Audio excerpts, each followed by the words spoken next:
Hoje nós chegamos então aos versos de 25 a 36, onde agora Paulo vai concluir a sua argumentação a respeito da situação de Israel, a respeito, especificamente no capítulo 11 desta sessão, sobre o futuro de Israel, a respeito do mistério da salvação de Israel. Leiamos o texto, diz assim a palavra do Senhor. Porque não quero, irmãos, que ignoreis este mistério, para que não sejais presumidos em vós mesmos, que veio o endurecimento em parte a Israel, até que haja entrado a plenitude dos gentios. E assim todo Israel será salvo, como está escrito: virá de Sião o libertador, e ele apartará de Jacó as impiedades. Esta é a minha aliança com eles, quando eu tirar os seus pecados. Quanto ao Evangelho, são eles inimigos por vossa causa, quando porém a eleição, amados por causa dos patriarcas. Porque os dons e a vocação de Deus são irrevogáveis. Porque assim como vós também outrora fostes desobedientes a Deus, mas agora alcançastes misericórdia à vista da desobediência deles, assim também estes agora foram desobedientes, para que igualmente eles alcancem misericórdia, à vista da que vos foi concedida. Porque Deus a todos encerrou na desobediência, a fim de usar de misericórdia para com todos. Ó profundidade da riqueza, tanto da sabedoria como do conhecimento de Deus! Quão insondáveis são os seus juízos, e quão inescrutáveis os seus caminhos! Quem, pois, conheceu a mente do Senhor? Ou quem foi o seu conselheiro? Ou quem primeiro deu a ele para que lhe venha a ser restituído? Porque dele, e por meio dele, e para ele são todas as coisas. A ele, pois, a glória eternamente. Amém. Vamos orar. Senhor nosso Deus e nosso Pai, Senhor bendito, nós estamos diante da Tua palavra, nosso Deus.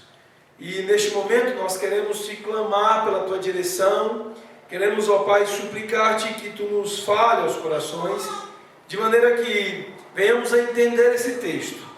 Mas não apenas isso, mas que o nosso entendimento seja mais do que um mero assentimento intelectual, mas que, ó Pai, nós possamos encontrar nele orientações práticas, compreensões práticas, para que a nossa vida se torne mais agradável ao Senhor. Para isso nós pedimos que o Senhor nos oriente quanto ao falar. Dirija-nos, ó Pai, de maneira que seja dito apenas aquilo que corresponda à Tua palavra, e faça de seus filhos aqui esta noite, dos ouvintes, sinceros e prontos, ó Pai, para ouvir a Tua palavra e para sair daqui para obedecer. É o que nós pedimos no nome de Jesus. Amém, Deus.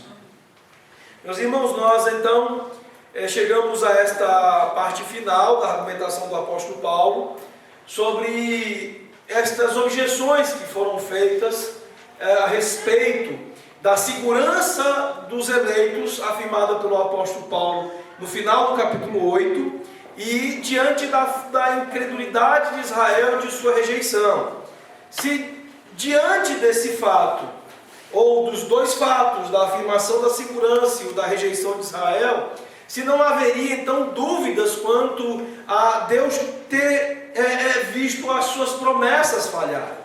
O apóstolo Paulo então ele começou a responder estas objeções. No capítulo 9 ele expôs a questão da incredulidade de Israel devido à eleição soberana do Senhor, deixando muito claro para os seus ouvintes, para aqueles a quem a carta foram dirigidos, tanto gentios como judeus da igreja de Roma, que o ponto importante para começarmos a entender isso tudo é entendermos que Deus é Deus. Simples assim. Nós orientarmos a nossa compreensão toda numa perspectiva centrada em Deus, sabendo que Deus é soberano e Ele possui vontade livre.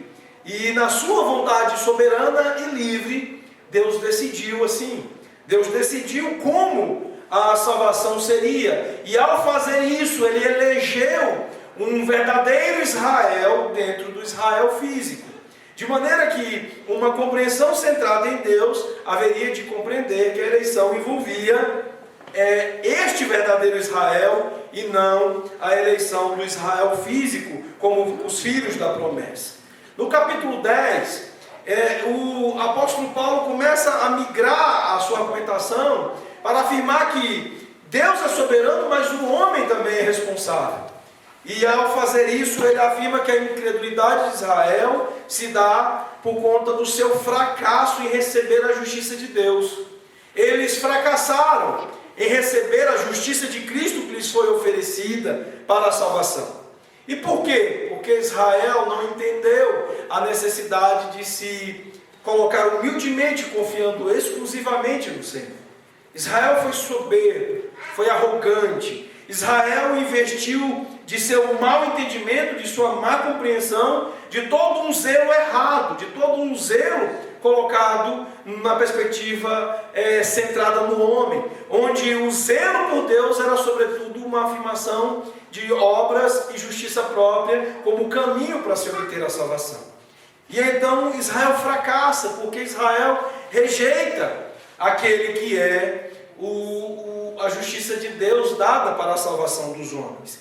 Então, no capítulo 11, depois de afirmar estas coisas, o apóstolo Paulo então vai enfrentar as duas objeções a respeito do futuro de Israel. Aquilo que nós vimos no domingo passado à noite e vimos hoje pela manhã. Será que Deus haveria rejeitado o seu povo? E Paulo disse: de jeito nenhum. Paulo não afirma que Deus não rejeitou o seu povo.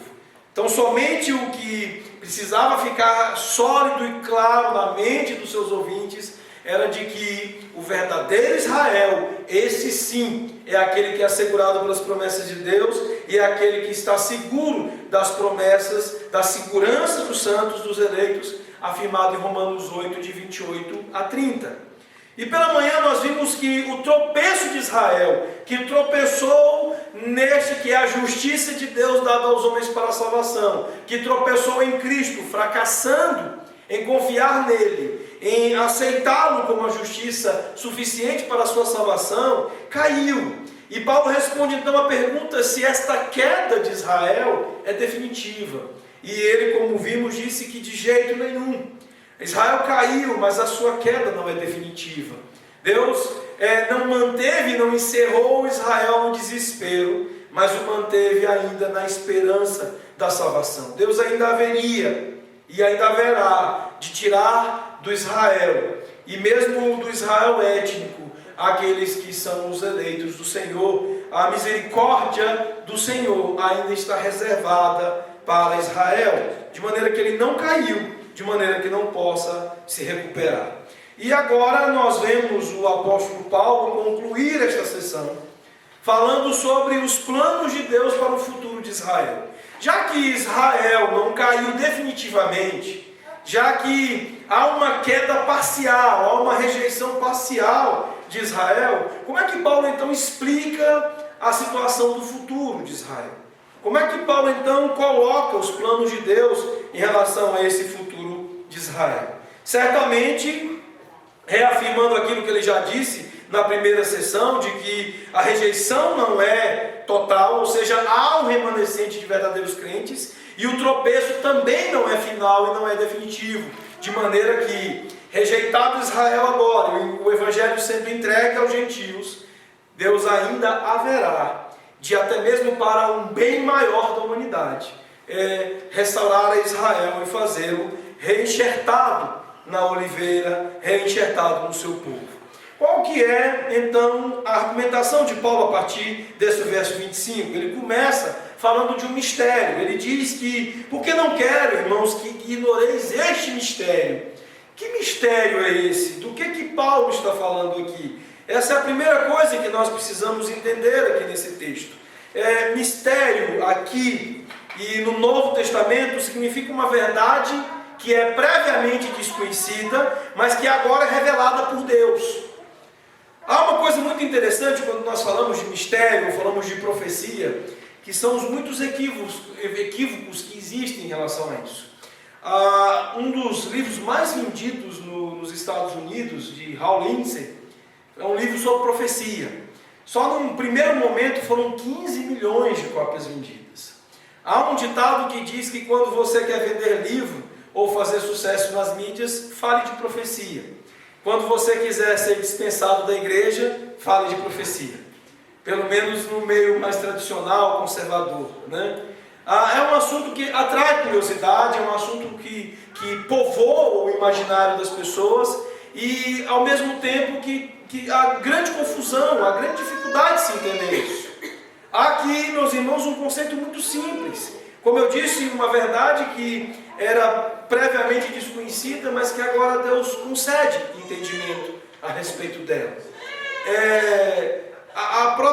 O sentido maior de profecia, que é Deus trazendo o conhecimento das suas coisas, é Deus fazendo conhecidas as suas coisas, para muitos tem sido motivo de grande especulação.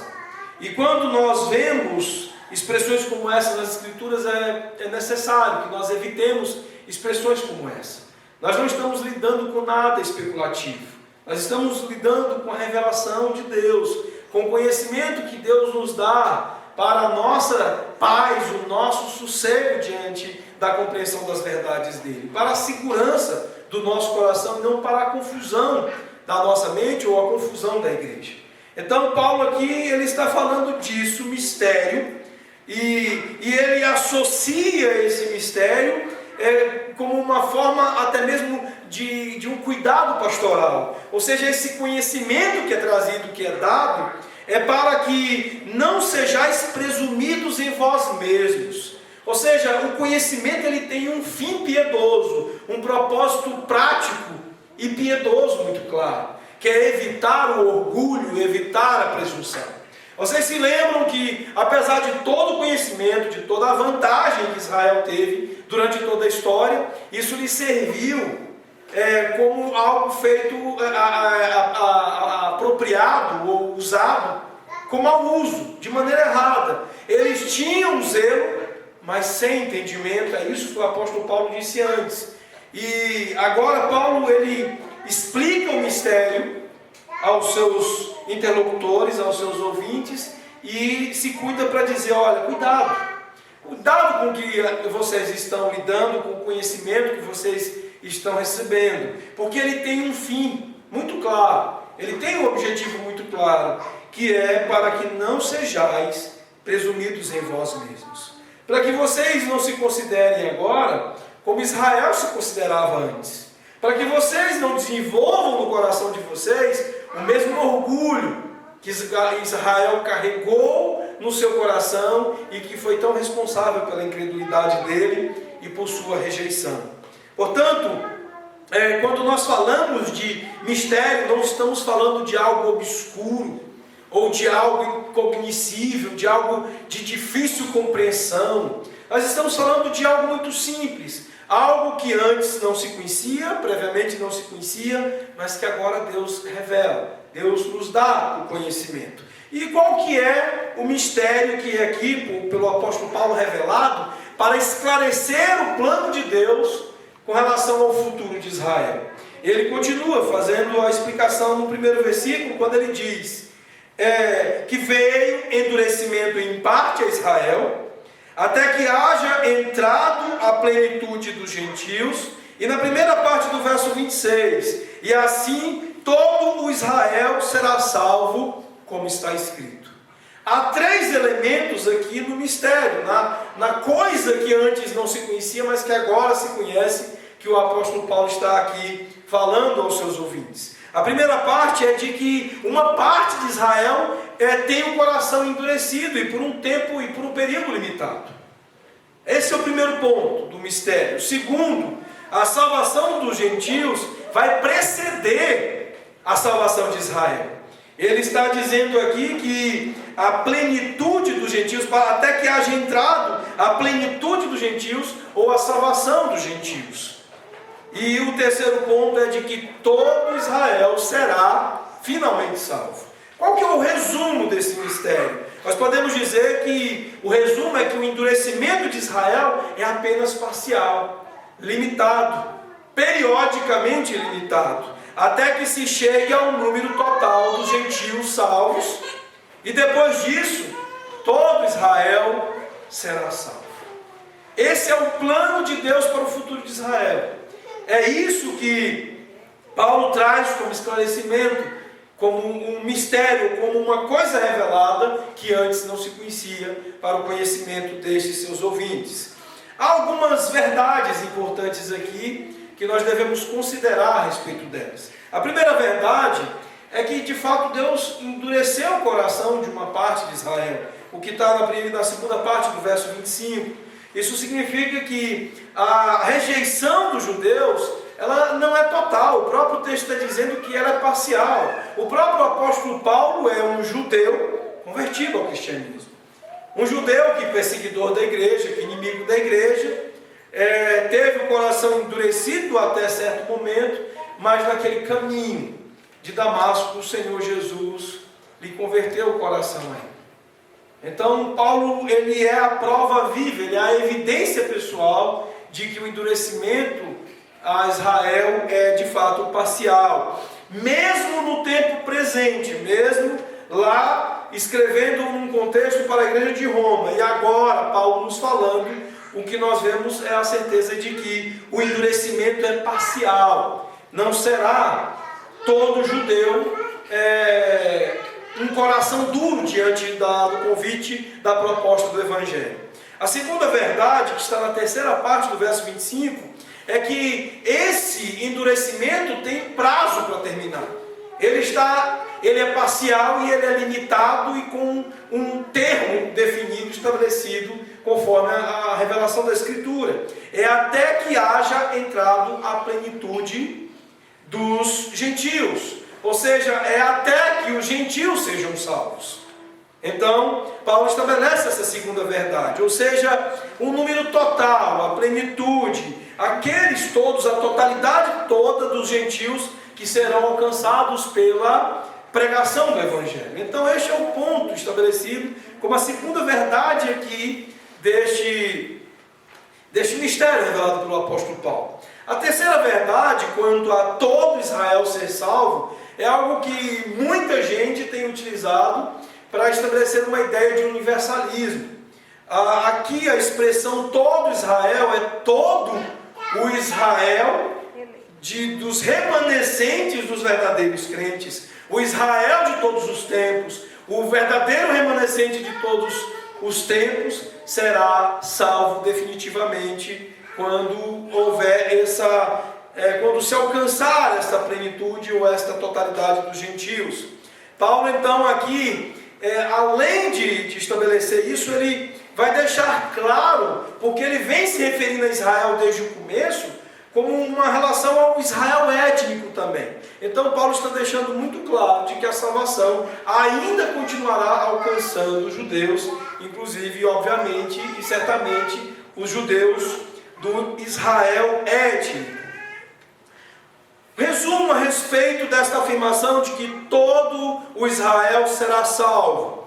Todos não significa cada israelita, mas o Israel como um todo, ou seja, a grande maioria dos israelitas, ou a soma de todos os remanescentes de todas as gerações de Israel. Outra coisa importante é entender que salvos aqui não significa a salvação nacional da opressão política, não significa a retomada política de Israel, mas a salvação através do perdão dos pecados pela fé.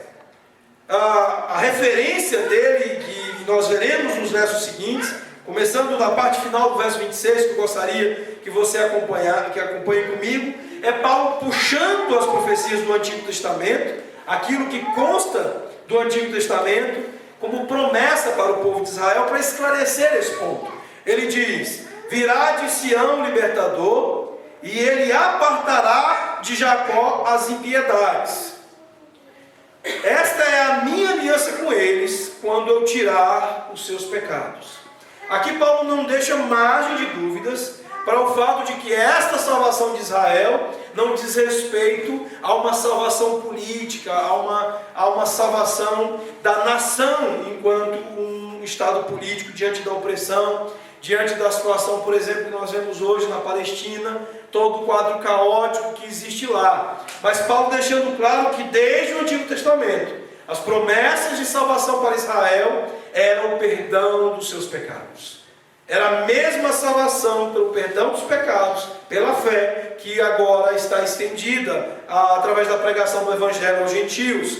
Os dois textos aqui são pinceladas ou pinçadas que o apóstolo Paulo faz no Antigo Testamento, lá de Isaías 59, 21, a segunda parte do verso 26, e Jeremias 31, de 33 a 34, o verso 27.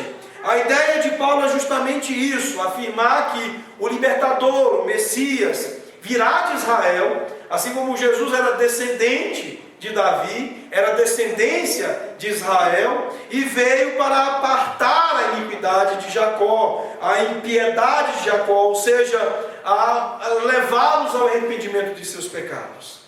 Banir o pecado da vida dessa descendência, desses que são o povo, os filhos da promessa do nosso Deus.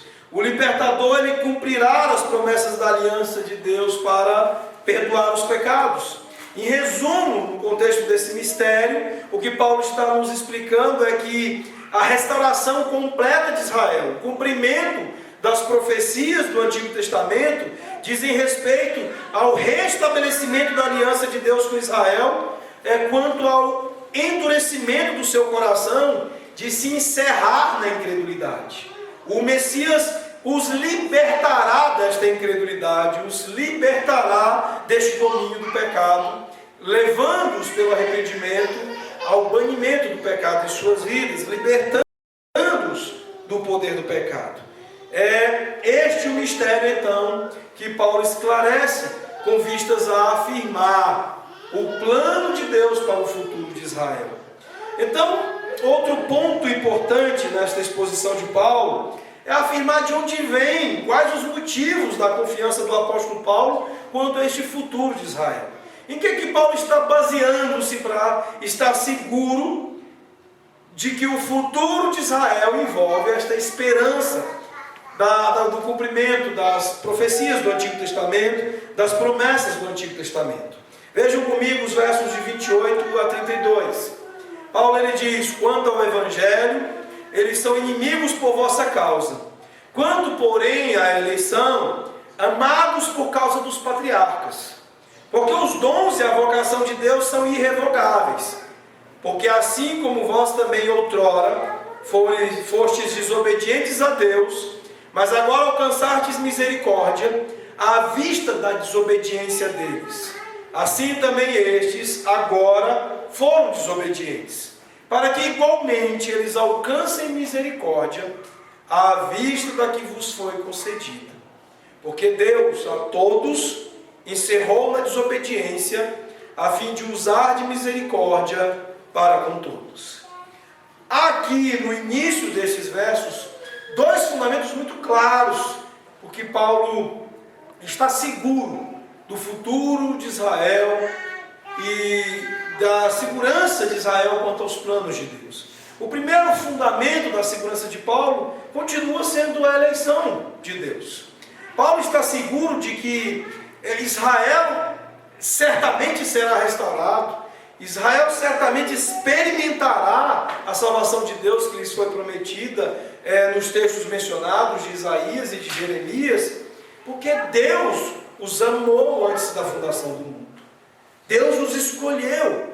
A eleição é o ponto fundamental, inicial da segurança do apóstolo Paulo. E esta eleição, ela foi estendida, ela foi confirmada, ela foi apresentada através das promessas que Deus fez aos patriarcas. Por isso, ele faz referência às promessas feitas aos antepassados.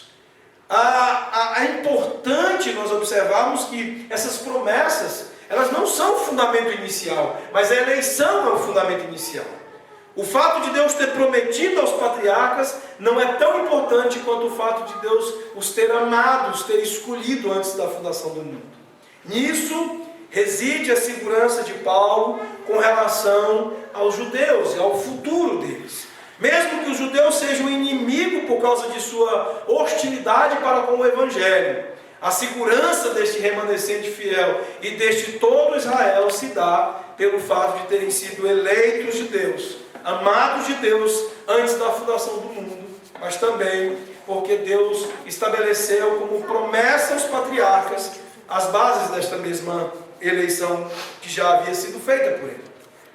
O segundo fundamento mencionado por Paulo é de que a misericórdia de Deus é mostrada para os desobedientes.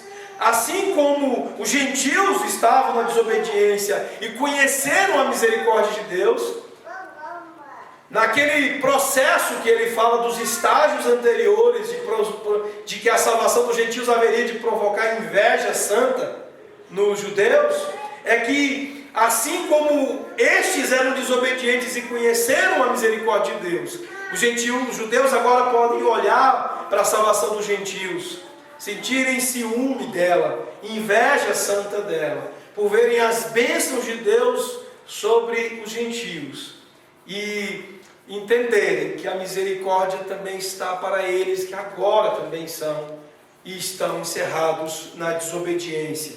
Essa misericórdia de Deus, ela se revela numa cadeia de bênçãos que vai de judeus para gentios e depois de gentios para judeus. Há uma espécie aqui de ciclo da bênção, ou de ciclo do anúncio da misericórdia de Deus, ou nós poderíamos chamar de um ciclo da esperança.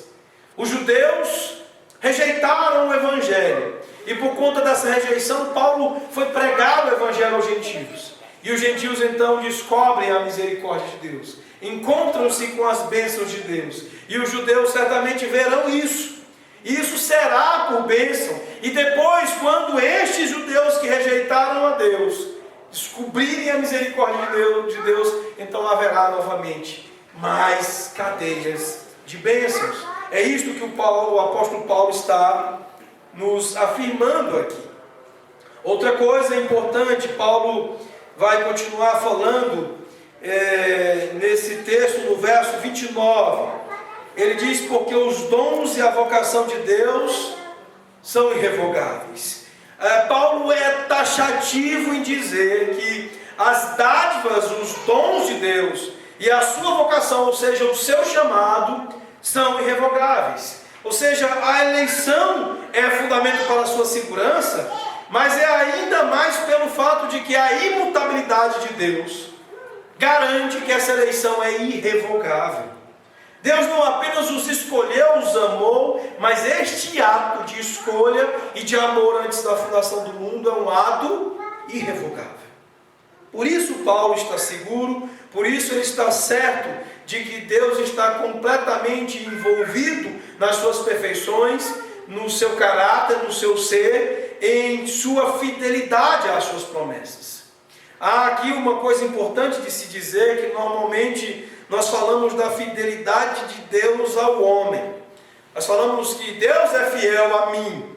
Não, meus irmãos, Deus é fiel a Ele mesmo. Deus é fiel, ou seja, Ele é confiável, porque é confiável, porque Ele não se fia no homem, Ele não estabelece a sua confiança no homem, mas antes de tudo recai sobre Ele mesmo, sobre a credibilidade dEle, sobre a imutabilidade dEle, sobre a perfeição dos seus decretos, sobre a irrevogabilidade dos seus atos. Deus é fiel a Ele mesmo, e não haveria como ser diferente. E isso está assegurando o coração do apóstolo Paulo de que o futuro de Israel envolve sim o cumprimento das promessas de Deus.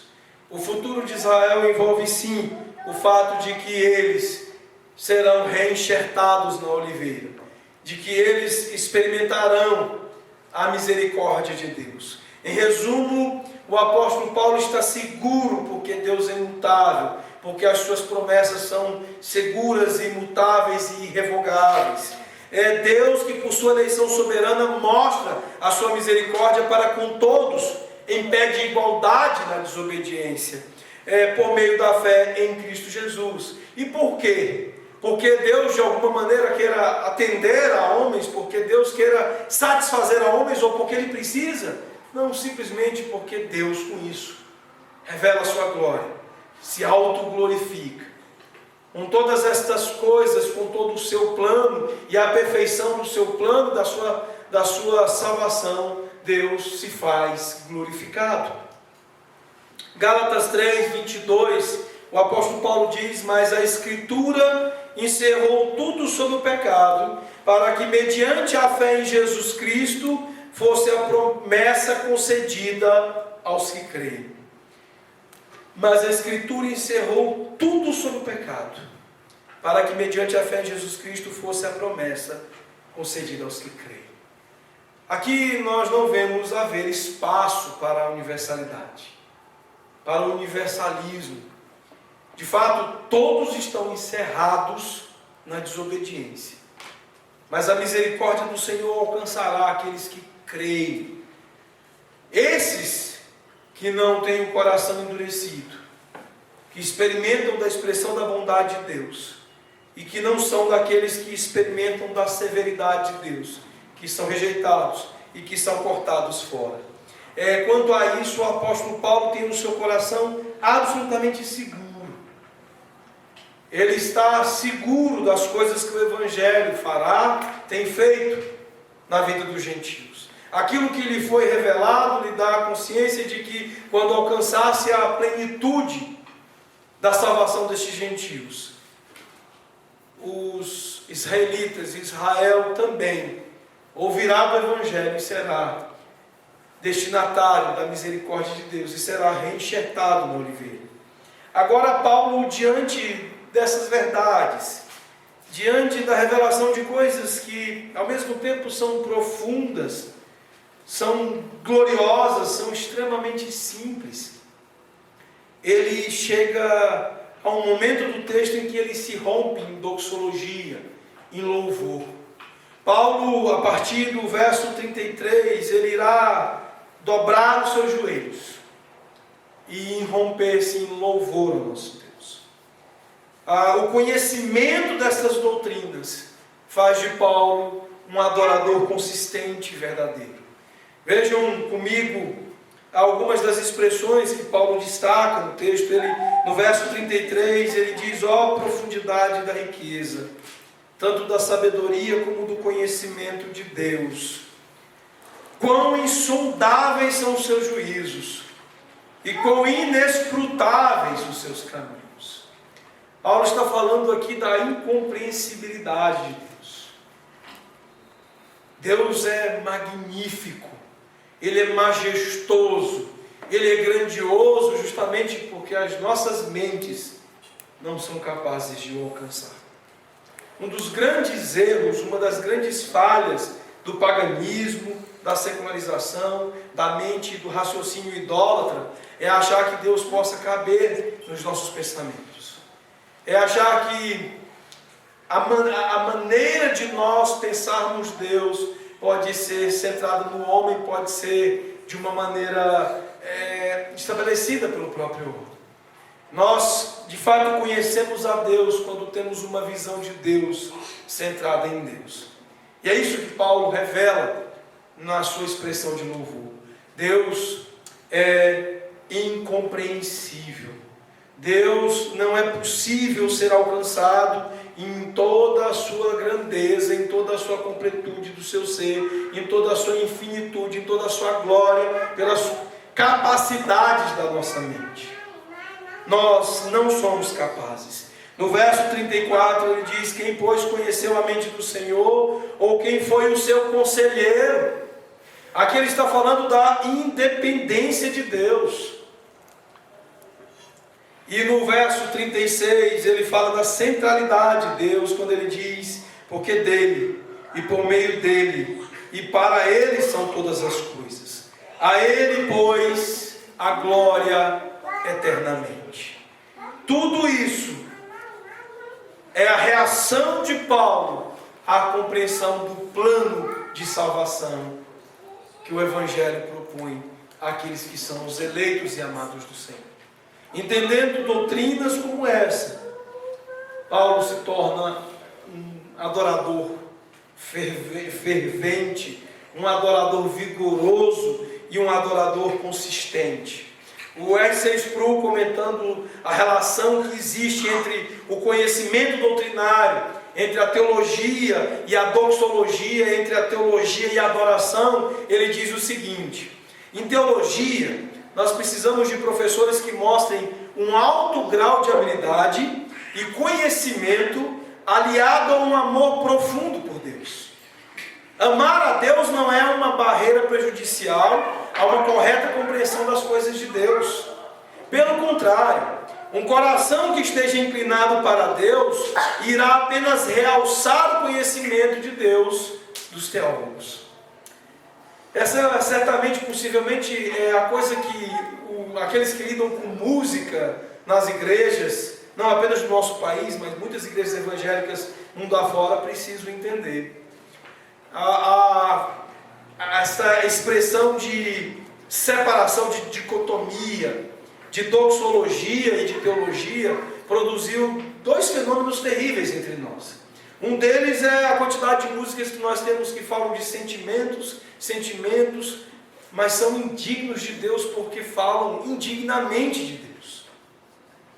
Aquela música do Regis Danese, do Zaqueu, que não tem qualquer relação com o texto bíblico, com Lucas 19, ela diz que Zaqueu quer subir o mais alto que ele puder, e no texto a gente sabia que ele subiu apenas numa árvore, e mais para se manter escondido por conta da sua impopularidade, do que para se fazer aparecido. E a música diz que ele quer subir o mais alto que eu puder, até uma certa dose de gnosticismo, com um tipo de teologia que produz a elevação espiritual do homem, como você atingindo níveis elevados. E a música diz que ele quer fazer isso para chamar a atenção de Deus. E quando nós vemos a expressão doxológica de adoração, de louvor de Paulo, exaltando Deus pela sua grandeza, pela sua glória, nos seus atributos e nas suas perfeições, falando da sua soberania onisciente, da sua incompreensibilidade pela mente humana, nós vemos esta canção falar de Deus como um Deus que desconhece coisas, como um Deus que está desatento, como um Deus cuja atenção precisa ser chamada, ser provocada. Onde você vai manter consistente o atributo da onisciência de Deus, quando você diz que você precisa chamar a atenção de Deus? Há tantas outras canções terríveis, que ofendem a glória e a perfeição do nosso Deus, que falam negativamente dos seus atributos. Tudo isso, meus irmãos, porque houve uma tentativa de separar a teologia de doxologia. Nós não temos condições de louvar e de elogiar quem nós não conhecemos. Eu fico imaginando, não sei quantos irmãos já viram um personagem nordestino do rádio chamado Rei do Elogio, que a função dele é tentar elogiar as pessoas. E obviamente, como ele não conhece, ele faz os elogios mais descabidos. Ele diz que fulano é uma pessoa cariocrática, midioválgico, e começa a inventar expressões. Não é possível você elogiar a sua esposa se você não a conhece. Você irá ofender se você começar a inventar coisas. O desconhecimento em situações desse tipo ofende. E você acabará inevitavelmente cometendo gafes e gafes terríveis. Isso nós falamos num contexto extremamente reduzido da nossa humanidade, dos nossos relacionamentos. Imagine quando se trata da adoração do nosso Deus. Nós não entendemos a natureza da nossa salvação e queremos louvar a Deus. Nós não entendemos a natureza da nossa definição em Cristo, da nossa eleição, e queremos adorar a Deus. Como isso será possível? É isso que Paulo começa aqui a concluir para fazer a transição para uma sessão onde viver o Evangelho é igualmente importante e é componente fundamental da adoração. Paulo vai, a partir do capítulo 12, estabelecer que, olha, é importante conhecer a teologia, conhecer a doutrina. É importante sustentá-la como o fundamento da sua adoração. Mas é importante também viver esta doutrina. Eu li hoje uma postagem de uma irmã que é casada com um futuro pastor, está fazendo seminário nos Estados Unidos, em que ela reclamava do quanto os nossos púlpitos são teóricos, o quanto as pregações têm sido no sentido de apresentar o conhecimento, mas não entrar tanto em questões práticas. Meus irmãos, isto porque em muitos aspectos nós até nos divertimos com teologia, mas a teologia não fundamenta a nossa adoração, e não apenas a nossa adoração enquanto culto, mas a adoração na maneira como nós somos maridos, como pais, amigos, patrões, enfim, a maneira como o Evangelho orienta as nossas vidas. A doxologia, a adoração do apóstolo Paulo apresenta-se numa consciência de uma teologia que transforma o coração, que molda não apenas a mente, mas que move o coração em seus 3 aspectos fundamentais, em direção a Deus. E nós já ouvimos fartamente aqui que o coração envolve intelecto, afeto e vontade. Uma mente dominada pela compreensão de quem Deus é, terá o afeto voltado para quem Deus é, e terá a vontade, a prática da vida voltada para quem Deus é. Aqui nós vemos alguns elementos da adoração de Paulo que são importantes para nos orientar.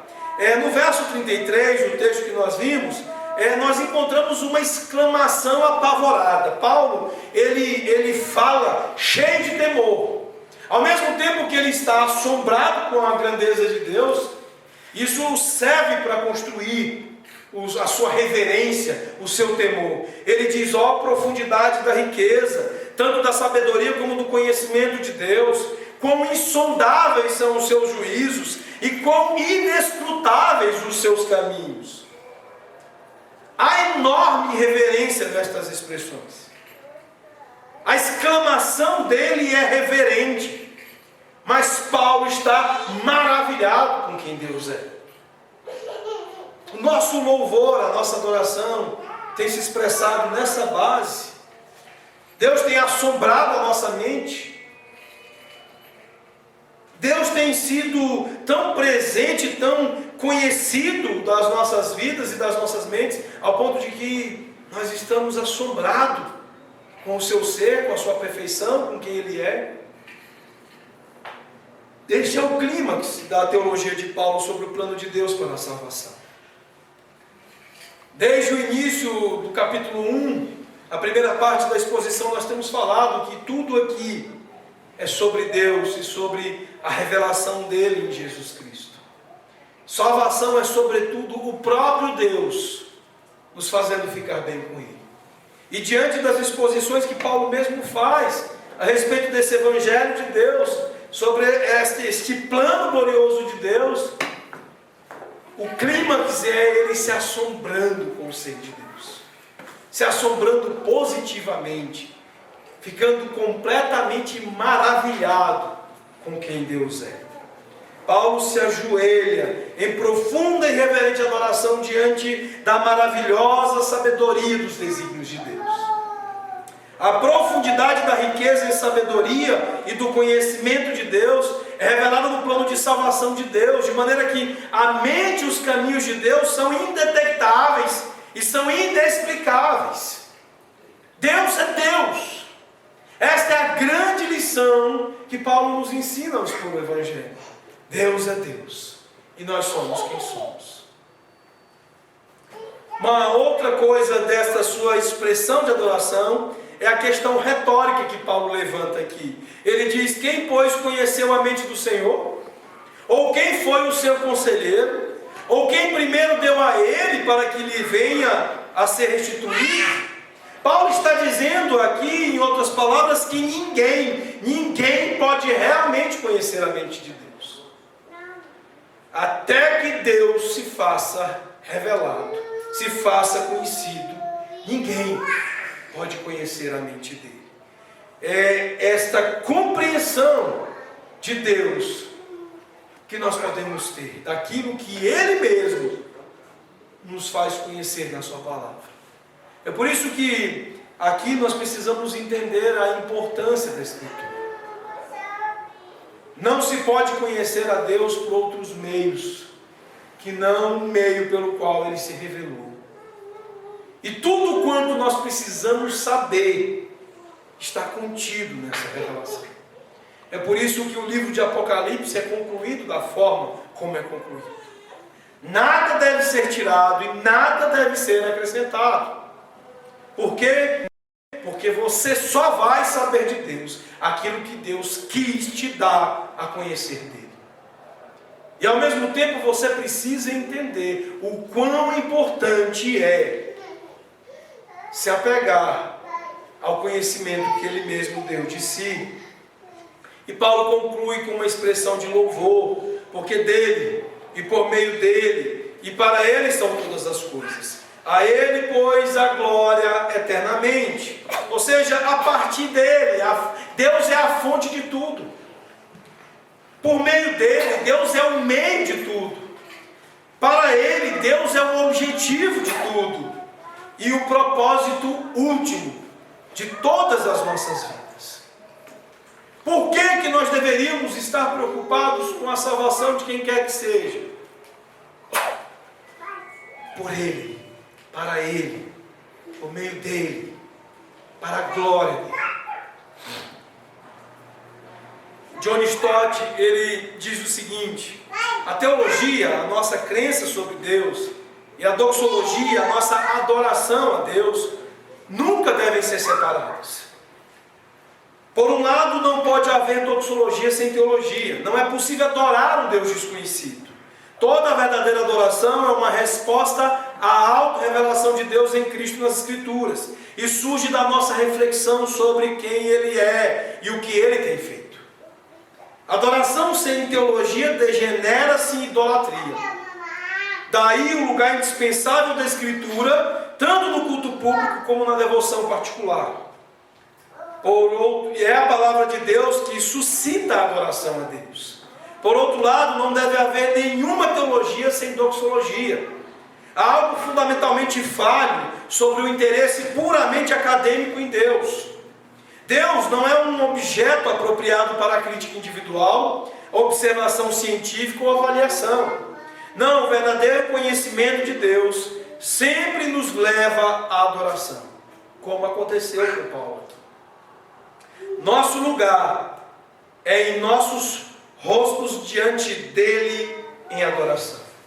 É isso que resumiram os reformadores com uma expressão latina chamada corandel, ou seja, a vida na presença de Deus. É fundamentalmente sobre isso o entendimento do Evangelho. Entender sobre a glória de Deus, a supremacia de Cristo nas nossas vidas, a supremacia de Deus na tua vida, permeando todas as coisas e sendo o objetivo, o propósito, o sentido último da sua vida. E é isso que nos move à adoração. É isso que verdadeiramente vai colocar você na vida de adoração. Por que é importante nós entendermos essas doutrinas, meus irmãos?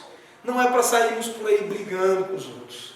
Não é para brigarmos com arminiano, não é para ficarmos nos estapeando, não é para ficarmos como se fosse um modismo terrível, idólatra.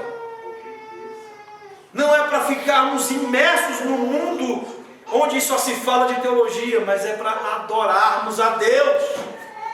É para nós sabermos como exaltar o nosso Deus, para sabermos quem Ele é, para orarmos consciente de com quem oramos, com quem falamos. É para evangelizarmos, falando do Evangelho para as pessoas, não como quem faz prosélitos, mas como quem, com a alma incendiada pelo Evangelho, em chamas pelo Evangelho, fala da glória de Cristo, da grandeza de Deus. Há uma coisa terrível no Brasil com relação a isso. Nós estamos tomados completamente por um modismo reformado, onde as pessoas estão cheias de conhecimento, mas totalmente vazias de vida. São homininos, adolescentes de 35 anos discutindo teologia na internet, ao invés de arrumar esposa, ter filhos e criar os filhos como flechas na mão do guerreiro. E criar os filhos como filhos da aliança, entendendo que Deus estabeleceu o propósito do casamento para o companheirismo conjugal e para ter a descendência consagrada.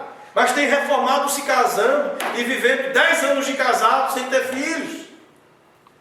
Por quê? Porque nós queremos ter a compreensão intelectual da coisa, mas não queremos fazer da vida uma vida prostrada, ajoelhada diante de Deus, para fazer a vontade dEle, para viver para a glória dEle. Nós achamos lindo ficar discutindo eleição, lindo ficar falando de predestinação, mas não vivemos. É preciso entender estas coisas, estas doutrinas, para que a nossa vida seja uma doxologia, para que a nossa vida seja vista pelos outros, pelos homens, como um altar onde Deus é adorado. E onde Deus é adorado não apenas no domingo, mas é adorado no interesse dos nossos filhos pelo Evangelho, é adorado no interesse do casal pelo Evangelho, é adorado quando toda a família está envolvida com o Evangelho. Existem reformados que parecem agente secreto, você não sabe quem é a esposa dele, você não sabe se o sujeito tem filhos, o sujeito só fala de teologia, mas cadê a vida dele?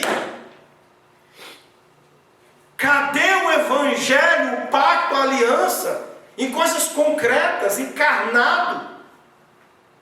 Através de um casamento onde a glória de Deus é vista, através de filhos onde a glória de Deus é vista, através de relações onde a glória de Deus é vista, através de uma relação com a igreja, de membresia bíblica.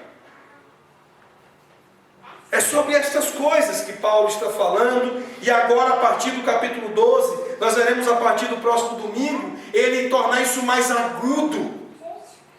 Meus irmãos, a igreja é relacional, ela é confessional, mas é nas relações, e no dia a dia, e na vida, no vivencial, que nós vemos a validade, os aspectos legítimos e verdadeiros da confissão que fazemos. Eu tenho ouvido essa tolice de que existe igreja confessional e igreja relacional. Não! Ou é as duas coisas juntas ou não tem igreja. Uma igreja que confessa, mas não vivencia, que não experiencia a confissão que faz. Como isso é possível? Eu viver de confessar e não viver o que confesso? Nós vamos aprender, na sequência desse texto, sobre o Evangelho nas nossas relações com o outro, sobre o amor sincero, sobre a atitude amorosa, sobre a maneira como de fato nós vivemos o Evangelho em relação ao outro, até em relação aos nossos inimigos. Nós vamos ver como é que o Evangelho nos move em direção aos governantes, a nossa relação com os governantes. E a menos que você queira negar que o Evangelho seja relacional, que a vida na igreja seja relacional, então você precisa rasgar os últimos 4 capítulos dessa carta. Porque é isso que você faz na prática, ao achar que tudo se resume a falar de eleição, de justificação, até o capítulo 12. E quando entrarmos nas realidades da doxologia prática, vivencial, a partir do capítulo 12, então nós vemos uma prova significativa para a nossa fé, para o Evangelho que confessamos. Eu gostaria de terminar com algumas aplicações, algumas orientações. Em primeiro lugar, construa a sua confiança em um Deus imutável. Confie que a eleição de Deus é irrevogável. Confie que a misericórdia de Deus nunca chega ao fim. Ela é inesgotável. Em segundo lugar, dê graças a Deus pela misericórdia dele para com você. Seja grato ao Senhor, porque Ele poderia ter te dado o inferno, mas Ele te deu a misericórdia dele. Você estava em desobediência, em pecado, sem esperança, encerrado para o inferno, e Deus te deu vida, e Deus te deu paz, e Deus te deu a vida eterna, a segurança eterna. A misericórdia de Deus foi mostrada para você pela graça. Dê graças a Deus por isso. Deixe toda a sua vida, portanto, ser uma doxologia, um grande gestual de louvor. Perceba que suas crenças sobre Deus devem levá-lo à sua adoração a Deus, não apenas no domingo, mas todos os dias. Viva seu propósito final, que é dar de Deus através da sua vida. Dar glória a Deus através da sua vida. Se comprometa com as coisas que farão Deus glorificado. Se comprometa com os papéis, com o papel feminino, o papel masculino, como desenhados por Deus. Se comprometa com uma atuação cultural e social, como desenhadas por Deus. Lembre-se que Deus desenhou todas as coisas, e nós o glorificamos quando o desenho dele é satisfeito. Quando nós somos os homens que Deus nos preparou para ser. Quando vocês são as mulheres que Deus preparou para que vocês fossem. Quando os filhos são os filhos para os quais Deus preparou que fossem. Thomas Kempis, ele escreveu as seguintes palavras: louvado seja Deus, de quem todas as bênçãos fluem. Louvai-o todas as criaturas aqui embaixo. Louvai-o acima o exército celestial. Louvem todos ao Pai, ao Filho e ao Espírito Santo. Amém. Que Deus seja louvado. Que o Evangelho dele seja vivo nas nossas vidas, não apenas como um conhecimento intelectual, mas como a vida que flui de Deus para as nossas vidas. Vamos nos colocar de pé.